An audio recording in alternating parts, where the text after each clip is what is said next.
Lecture 3, Surgical Anatomy. There are a lot of illustrations in this PowerPoint video. Please stop the video to study them and even magnify them, as you need to understand the details of this anatomy so that you can proceed to the hernia repair simulation and practicum. Topics to be covered are the layers of the abdominal wall, their relationship to the inguinal rings and the spermatic cord, Hasselbalch triangle, and the femoral canal. Specifically, we will review the 3 layers of the abdominal wall.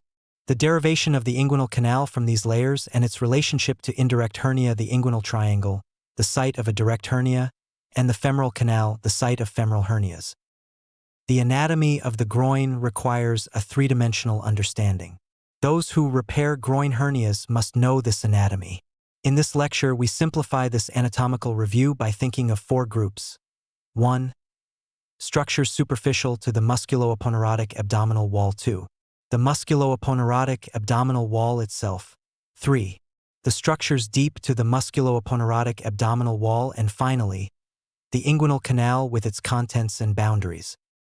The superficial layer includes the skin, the subcutaneous fat known as Camper's fascia, and the superficial fascia known as Scarpa's fascia.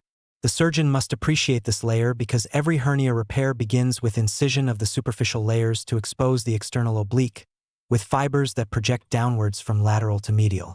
Within the subcutaneous tissues, there are usually 2 veins which need to be ligated or cauterized. The 3 layers of the musculo-anterolateral abdominal wall are shown in this diagram. They are the external oblique, internal oblique, and the transversus abdominis muscles. Note the external oblique is enclosed in its own fascia as it approaches the midline and inferiorly forms the inguinal ligament. The internal oblique and the transversus abdominis are also enclosed in their own fascia. As they approach the midline, they transition into an aponeurosis. This slide illustrates a transverse section of the aponeurotic sheaths at a level above the umbilicus. We can see them combining and then dividing to enclose the rectus bellies. Next, we discuss the individual muscles. The external oblique is the most superficial muscle layer of the musculo-aponeurotic wall. Its fibers run downward and medially, in the direction of your finger when putting your hands in your pockets. In the groin, the external oblique muscle transitions into a flat aponeurosis. Therefore, where the hernia incision is made, there is only aponeurosis. This aponeurosis forms the anterior wall of the inguinal canal. Importantly, it reflects posteriorly to form the inguinal ligament.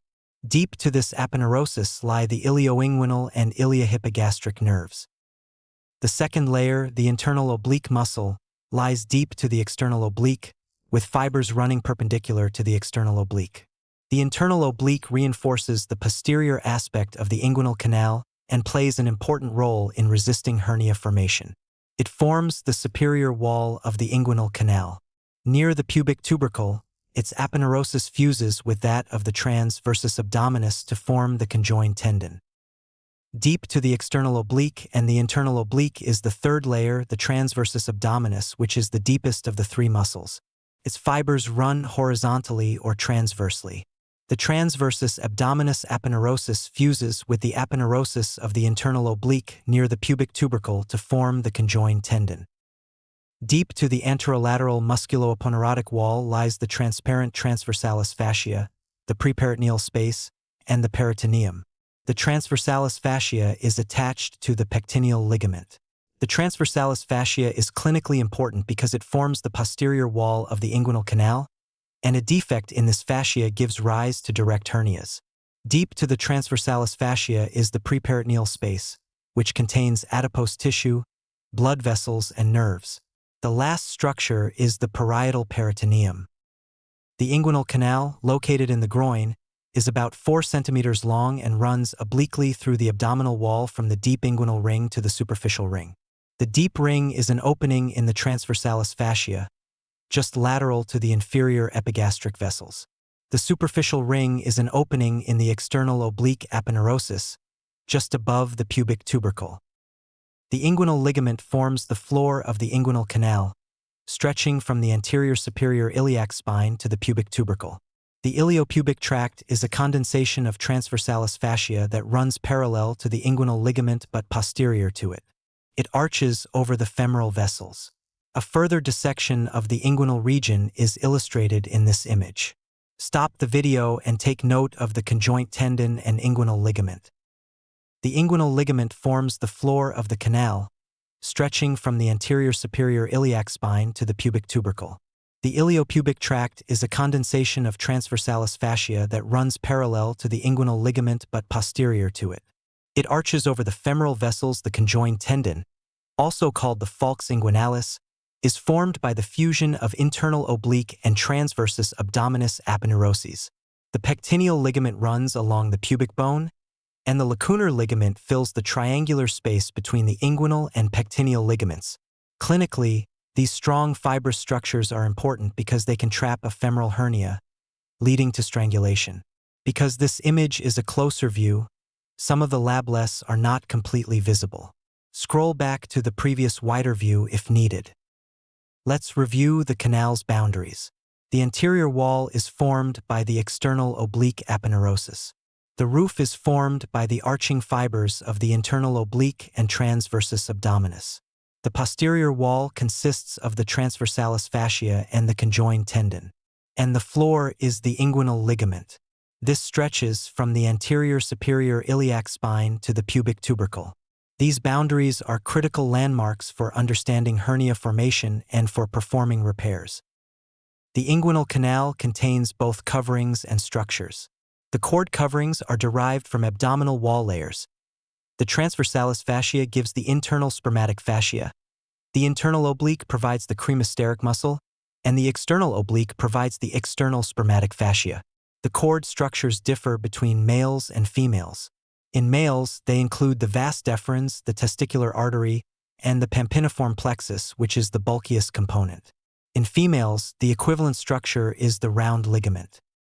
The nerves associated with the inguinal canal include the ilioinguinal nerve, which lies just under the external oblique aponeurosis and emerges through the superficial ring, and the genital branch of the genitofemoral nerve, which enters the canal through the deep ring.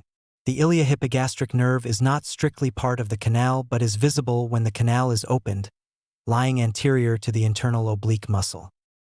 Note the deep inguinal ring and the superficial external ring. Indirect hernia enters through the deep ring, also called the internal ring, and extends to the superficial or external ring, which is located in the external oblique. This diagram demonstrates the inguinal triangle, also known as Hesselbach's triangle, which is the location of direct inguinal hernias. The triangle is a critical landmark in hernia surgery. Let's review its borders. Medially, the lateral border of the rectus abdominis muscle. Inferiorly, the inguinal ligament. Laterally, the inferior epigastric vessels. Hernias that occur within this space are called direct inguinal hernias. They protrude directly through the posterior wall of the inguinal canal, usually due to a weakness in the transversalis fascia. Structures called tendons and ligaments are connective tissue, but are not actually tendons or ligaments. The conjoined tendon, also called the falx inguinalis, is formed by the fusion of the internal oblique and transversus abdominis aponeuroses. It is important for inguinal hernia repair. The pectineal ligament, continuous with the transversalis fascia, runs along the pubic bone, which is important for direct hernia repair, and the lacunar ligament fills the triangular space between the inguinal and pectineal ligaments. Clinically, these strong fibrous structures are important because they can trap a femoral hernia, leading to strangulation. We can further appreciate the conjoint tendon and lacunar ligaments in this image. The lacunar ligament forms the medial boundary of the femoral canal, which is a potential space for the femoral hernia. The femoral canal is an opening in the transversalis fascia. The boundaries of the canal are medially the lacunar ligament, anteriorly the inguinal ligament, laterally the femoral vein, and posteriorly the pectineal ligament. The lacunar ligament is actually an edge of the infraposterior reflection of the external oblique aponeurosis, as it opens to permit passage of the femoral vessels and nerve. Femoral hernia occurs in a defect in the transversalis fascia, located at the femoral canal. This hernia lies medial to the femoral vein, lateral to the lacunar ligament, and underneath the inguinal ligament. Summary of surgical anatomy presentation. The abdominal wall has 3 layers: superficial, musculo-aponeurotic wall, and deep. The inguinal canal is derived from the layers of the abdominal wall, and is the site of an indirect hernia. The inguinal triangle is the site of direct hernias. The femoral canal is the site of femoral hernias.